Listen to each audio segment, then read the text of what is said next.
Hey, I'm FTFE and welcome back to the channel that does the stupidity what Neymar did to the Queen of Wakanda. That's not a spoiler, it was in all the trailers, so please chill out. So today is the day I'm facing a globe buster. Mr. Austin Witsit has agreed to face me in debate, and it's going to be fantastic. It's once again being hosted on the Tartaria Cosmology 24/7 server, or at least the second incarnation of it, because the first one got nuked a few days ago because reasons, I guess. Hello to everybody in the chat. I hope you're all doing well. I'm excited. Let's get this going. I'm just going to go and jump over into the live chat over there, and we'll just get it on.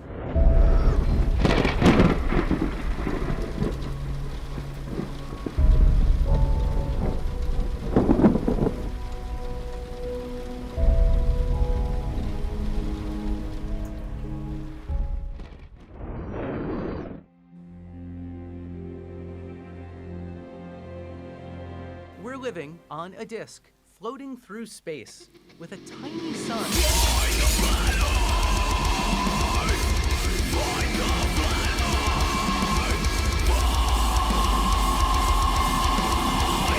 Enjoy the show.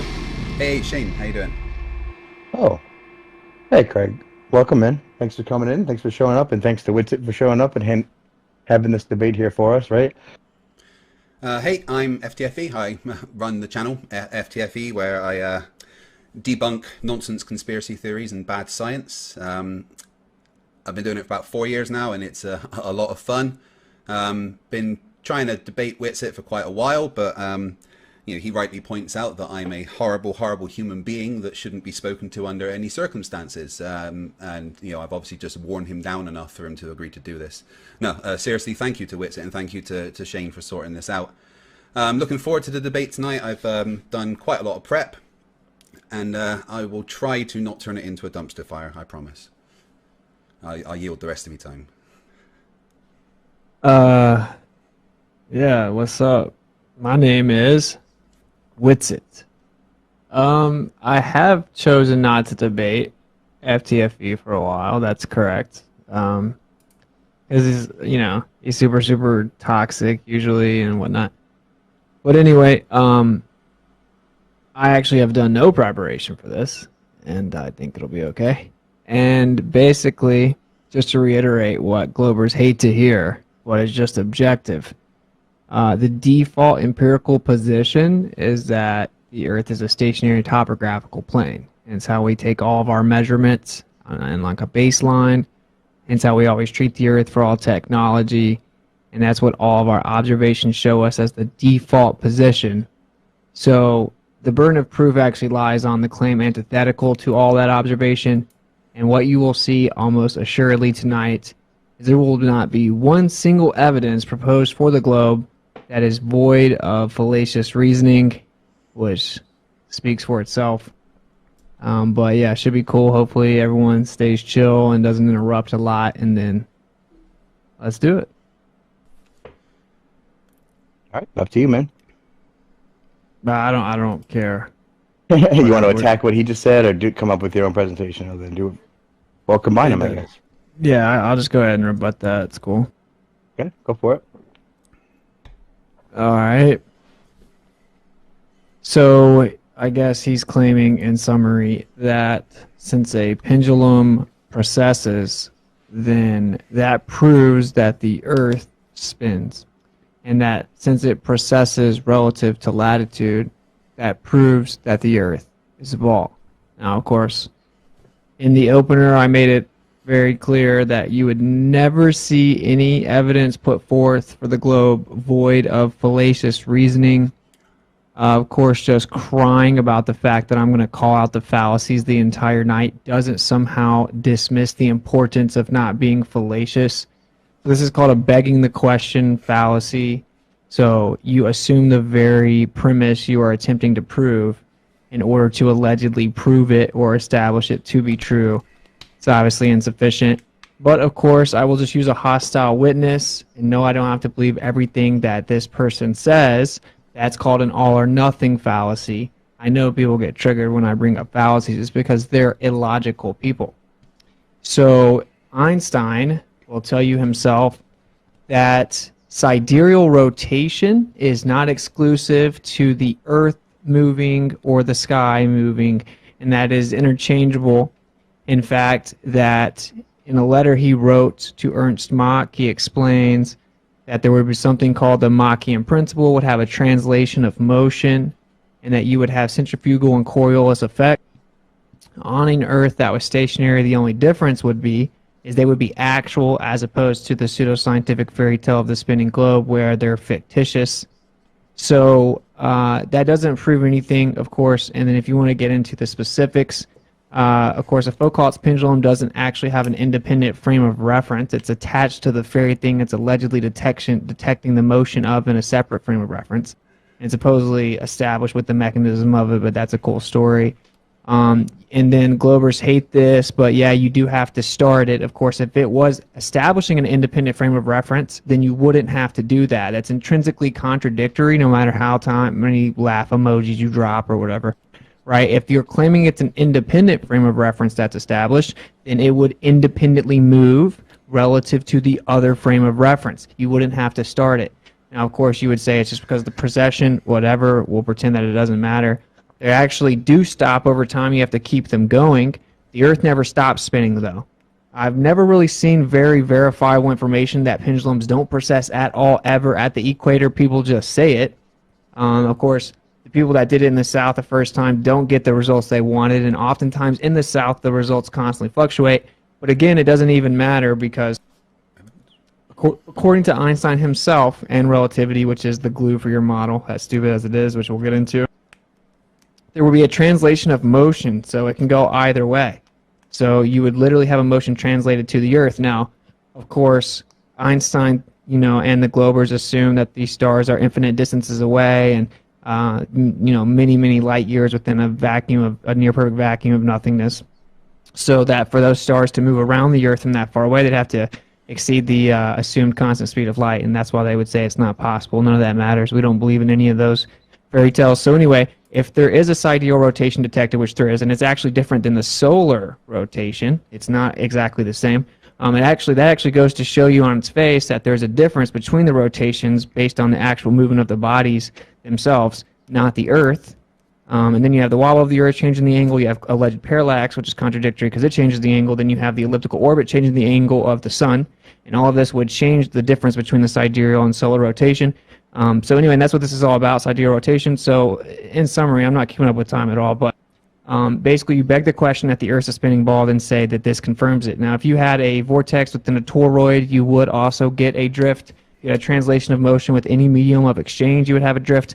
You can deny it and say no, but Einstein himself explains this in his letter in 1913 to Ernst Mach, that it would drag the pendulum around on a stationary Earth due to the movement around it.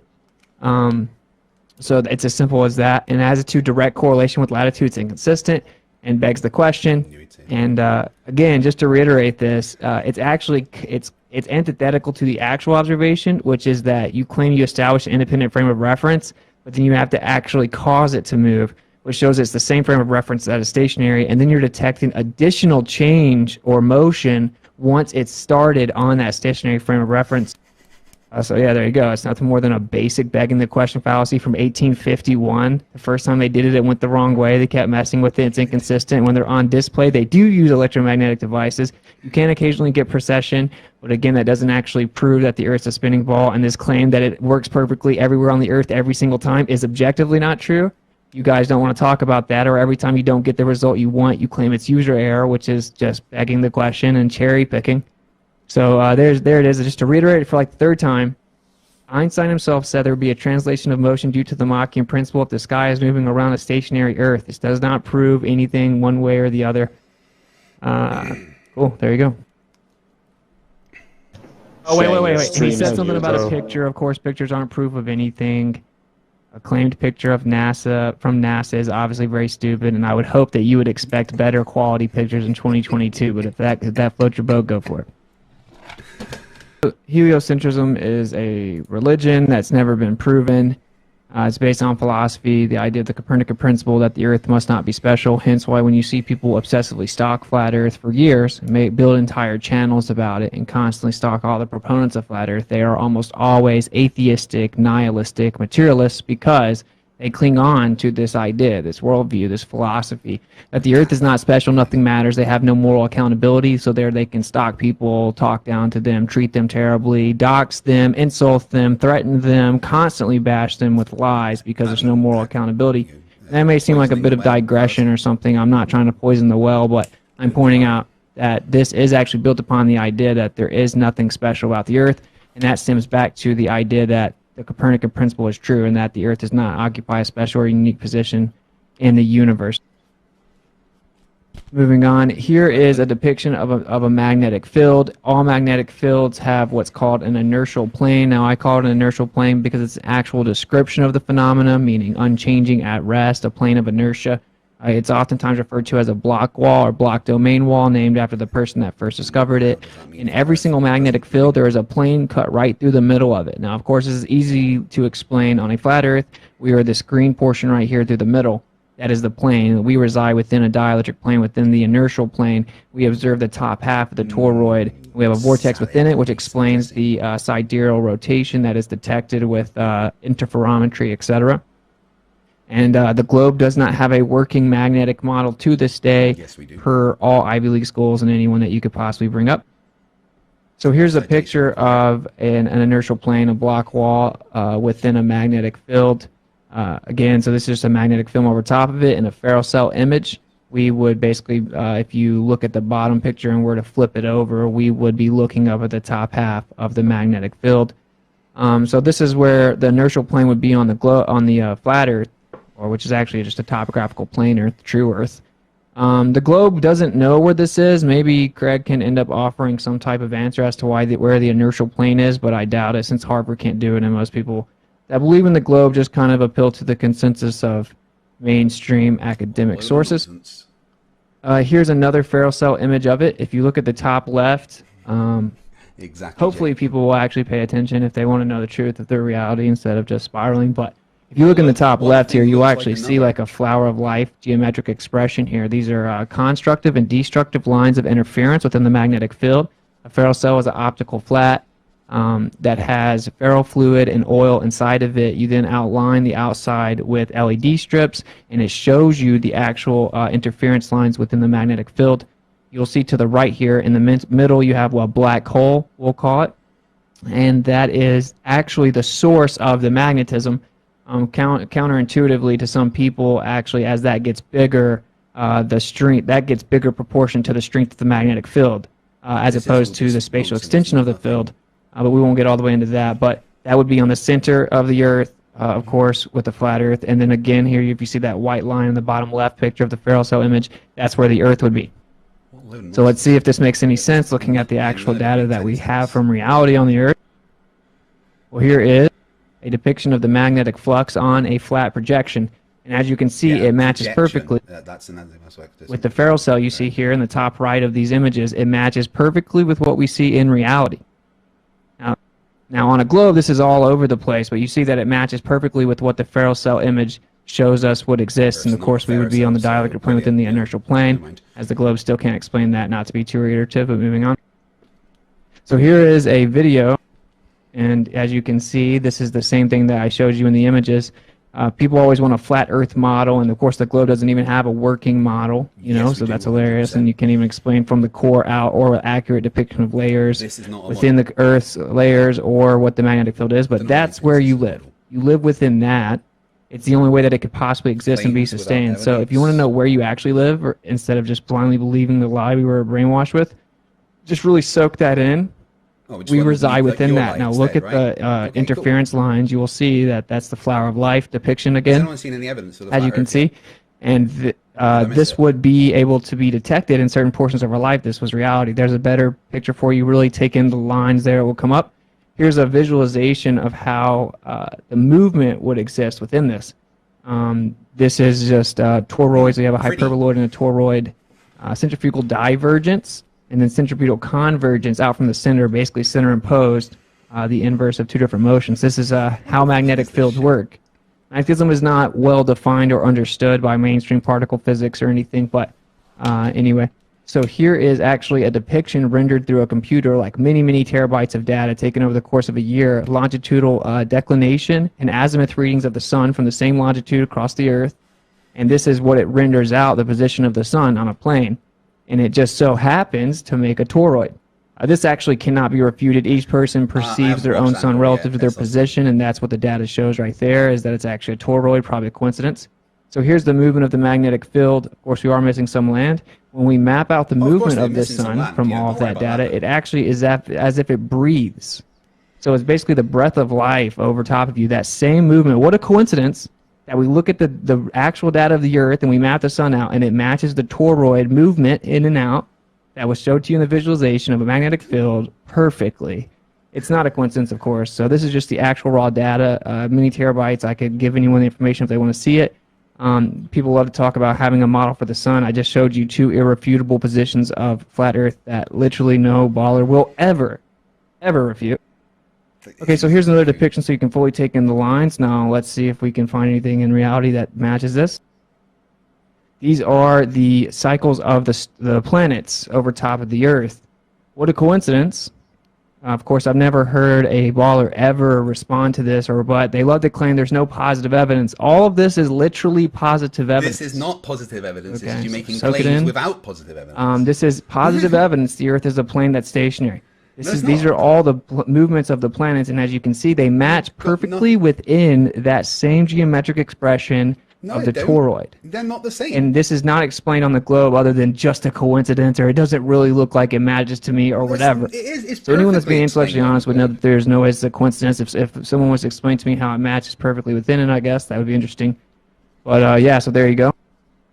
So here is Albert Einstein, also known as a fuzzy-haired crackpot that was legitimately pretty insane and didn't even come up with anything himself. But that doesn't necessarily mean what he said is wrong. So Poison let's the check well out what he fallacy. did. You got like 2 minutes, man. I got you. This guy invented special relativity to counter experiments that revealed the Earth was motionless in Green space, Lantern. which actually led him to general relativity, who had to claim that, where he had to claim that the center of the Earth cosmology was viable. And here's him saying no optical experiment can prove that the Earth is moving, and it could be geocentric. Here is him saying no terrestrial experiment can prove that the Earth is moving around the sun according to relativity, and that all attempts to try to measure this was negative, and prior to relativity that was hard to cope with. Here's him being reiterated by Hawking, and again him being reiterated by Hawking in 2007. And here's a part that I don't think Craig fully understands, or he certainly didn't last time. This is the prediction versus the actual result of Michelson-Morley, which changed all of physics, and they had to say the ruler, their measuring apparatus, physically shrank just to deceive us via illusion that the Earth was actually stationary, and that time physically expands and slows down, so any attempt to measure and prove that the Earth is moving around the sun is a futile pursuit. So you could never prove it, just happens to always look that way.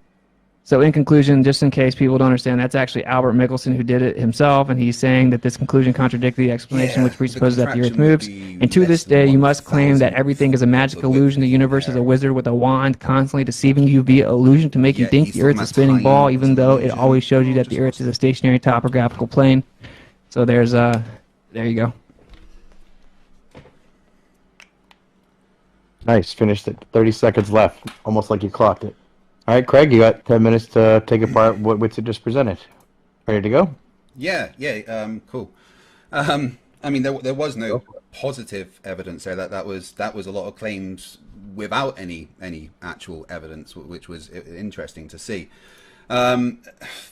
He talked a lot about that it could be this magnetic field. It looks like a toroid, and therefore, it matches this. But nothing about a plane of inertia says that there has to be a flat Earth. And I've been asking for a citation for that for years. That a plane of inertia can only exist on a flat Earth, and no one's ever provided that citation. So it's just something that's said without anything to actually back up that says that the Earth is flat. It's just words without any actual meaning.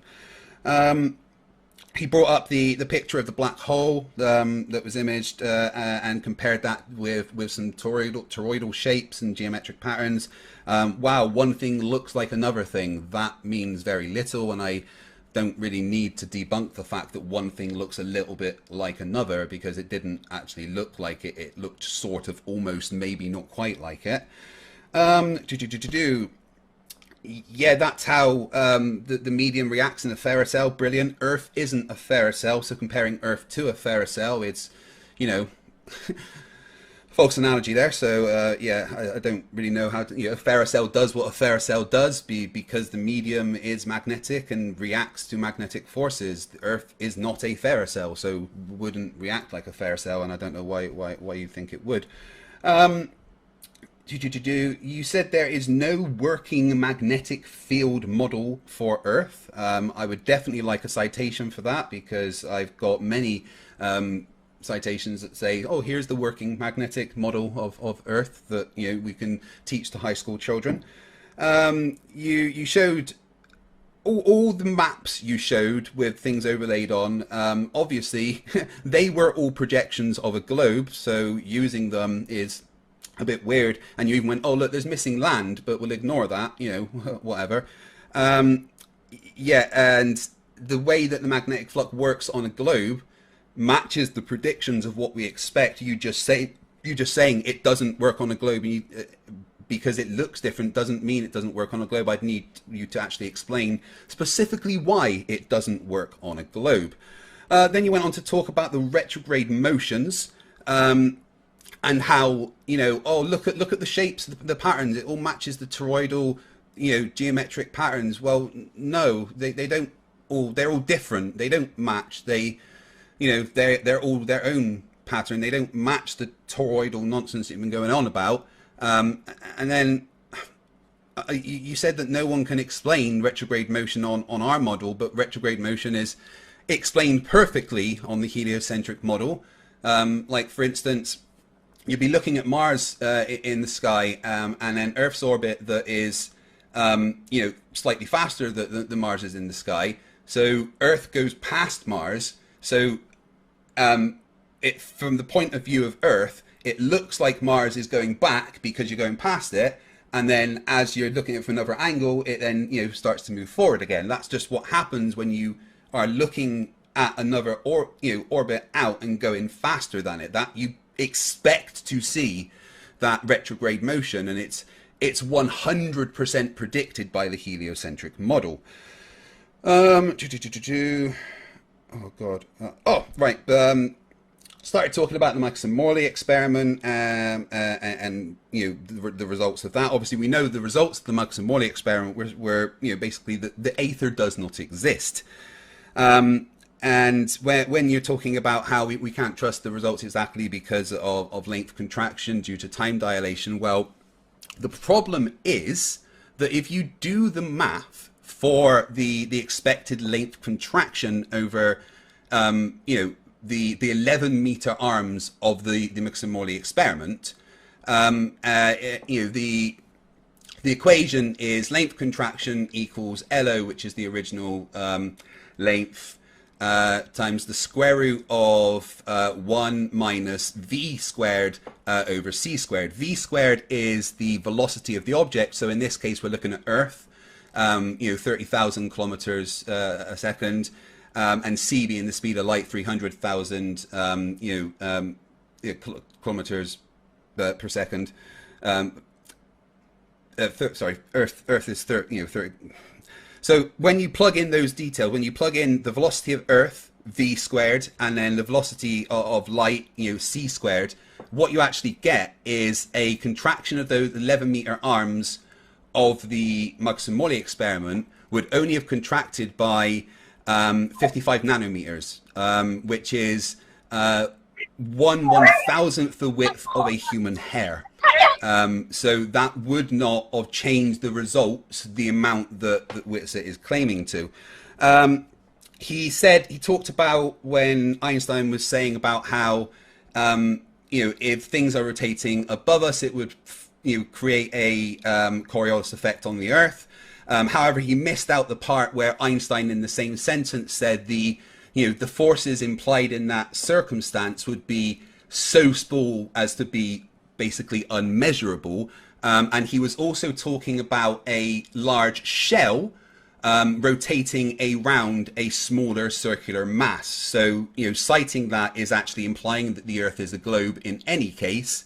the Coriolis forces imparted would be nowhere near what we actually experience on Earth. You brought up the Einstein quotes about the saying that we can't measure Earth's orbital motion with optical means. He was specifically talking about the MMX, and that was obviously many years before the Maxwell-Gale-Pierce experiment, which verified everything about Earth's movement. And obviously there's been much more detailed and accurate MMX type experiments which verify those things as well. When Stephen Hawkins cited Einstein, it's not what Witsit is saying. That book he is talking about is basically an anthology of things that Einstein said, with a foreword by Stephen Hawking of just 3 pages, where he just talks about some of the things that Einstein said. He never reiterates it or agrees with it. It's just a foreword by Stephen Hawking in a anthology book of things that Einstein said. Obviously, Witsit has never actually read it, even though he likes to cite that book a lot. I think that is all the nonsense that he brought up. I yield the rest of my time. Could you please explain to me why you think that I'm using a begging the question fallacy? Yeah. So if you just tried to pretend that science is a begging the question fallacy, it seems that you don't understand things. But in science, yeah, you presume a cause, and then you test it by independently manipulating that presumed cause. Now, you didn't do that. You did not actually manipulate the presumed cause, which in your case is axial rotation of a globe. So that's completely not analogous to science in any way. So yeah, you just looked at the observation, and then you begged the question of the cause. So that isn't science. You didn't manipulate the presumed cause. Yeah, so that's completely incorrect, because the presumed cause in the Foucault's pendulum experiment is the position that you are on Earth. That is the independent variable, because the position that you are on Earth will change the dependent variable, which is the amount of drift. So no, the axial rotation isn't that. It's the actual independent variable, the thing that is manipulated, is the position on Earth. So yes, all you proved... I didn't say that science was a fallacy. I was asking you if you think that science is a fallacy, because science requires you to make an assumption and then test to see if that assumption is correct. And that's all this experiment is. It makes a prediction from assumptions and then tests those predictions. So again, which part of that? I'm not going to do a debate if it's just you monologuing for 3 minutes at a time. Well, I just getting my point out succinctly, and then I'll finish. I was literally done there as you interrupted at the end. I'm very sorry that, the end of my sentence interrupted the beginning of yours. That's so bad of me. But yeah, so this is sophistry. No sophistry at all. I'm just saying that science disagrees with you about that being a begging the question fallacy. It's not. It's just doing science. No, I insist that you go first. you wanna pick a number between 1 and 5? 3. Oh, okay. We got Shane. You pick a number between 1 and 10, and then we're both gonna pick a number. Whoever's closest goes last. How about we just say Craig has to go first? Okay, works for me. I'm easy, right? So, right. First off, right. I know there's animosity between us, Witsit, but I still think in general this was a cordial civil conversation, and I'm trying to show you that I'm not just the toxic person that you think I am. Hey, I can turn it on when I need to, but I actually want this conversation for real reasons, okay? And I'm going to extend my thanks to you for being cordial as much as you did. It didn't turn into a dumpster fire, and I do appreciate that. Shane, thank you for hosting and everything as well. In my closing statement, I'm basically going to say that the measurements of the Earth's rotation are not debunked by claiming it could be something. There's possibly something in free space without a plausible mechanism for forces to be transmitted. I've never been presented with a plausible mechanism for the drift of a pendulum if the Earth is flat and stationary. There's no maths or science or physics that can actually give a physical reason why that happens. And as far as I'm concerned, that's all the evidence I need to show that both the Earth is rotating and spherical. The one thing I didn't get to cover was Witsit saying that it should swing on its own. Absolutely not. There's no reason it should swing on its own. Nothing in physics says that to be the case. But also, just ignoring pictures I find a little bit silly. If I was to go to court with pictures of something, then they would most definitely accept that as evidence. But anyway, I think I did my job. Next. Thank you, Craig. Go ahead, Witsit. Any closing statements? 2 or 3 minutes, maybe. Yeah, so I'm saying that it would change because, like, if you're claiming that it's establishing an independent frame of reference, then the Earth is a different frame of reference, which means if it's moving under that independently established frame of reference, then it should just automatically move because the Earth is moving in an independent frame. Now, I know a lot of people disagree with that, but whatever. I'm not making specific claims about the ether or the medium, although I am quite confident in my ability to debate that with the best of them, and all evidence shows that. As opposed to claiming virtual particles, virtual photons, quantum foam, quantum fluid, all this different crazy stuff. But that's up to each individual person to research it. I was just showing that the claim that it's only possible if the Earth is rotating is not true. Of course, correlation does not equal causation. So if we see that the pendulum does precess differently on different places of the Earth, that doesn't prove the Earth's a ball that spins. And we cannot just beg the question that the Earth is spinning, therefore causes the pendulum to precess. That's a begging the question. I just invoked Einstein to show that even within relativity itself, which I don't have to believe anyway, of course, you have to admit that you actually cannot exclude the fact that the Earth could be stationary with the sky moving around it and then motion being translated to it, giving you centrifugal and Coriolis effects. I showed the reason that seems the most probable is if you look at the motion of the stars and the planets and you look at the magnetic flux data, this all fits within what we see a magnetic field manifests as, and we would be the dielectric inertial plane in the middle. No one's ever given me a specific answer where the inertial plane would even be on the globe. So in conclusion, like I said at the beginning, the default position is that the Earth is stationary topographical plane. That's what all observations show us. That's what we have to treat the Earth as for all technology effectively. And despite this, they claim that the opposite is true. So they have a very substantial burden of proof. And then I went to explain how this is the case. Like relativity claims that time slows down, which is just an absurd claim. Time slows down, and then if we travel the speed of light, we'd experience timelessness, and matter is constantly contracting, but you can't tell, which means everyone listening to this right now is physically contracting because they're flying in space around the sun. That's literally what it says.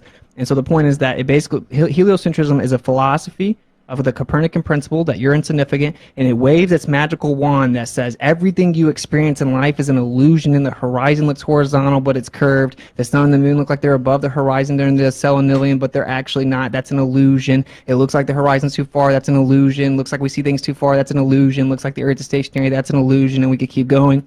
So I encourage people to trust their senses, apply Occam's razor, and establish honestly within yourself that the default position is the Earth's a stationary topographical plane, and then make sure you rigorously test any claim antithetical to that and make it verify exclusivity with empirical evidence. I do appreciate the overall cordiality of the debate, and cool. I love it. I love punishing myself. See you all soon, and remember that stupidity is not a right. Fight the flag. Fight the flag. Fight the flag. Fight the flag.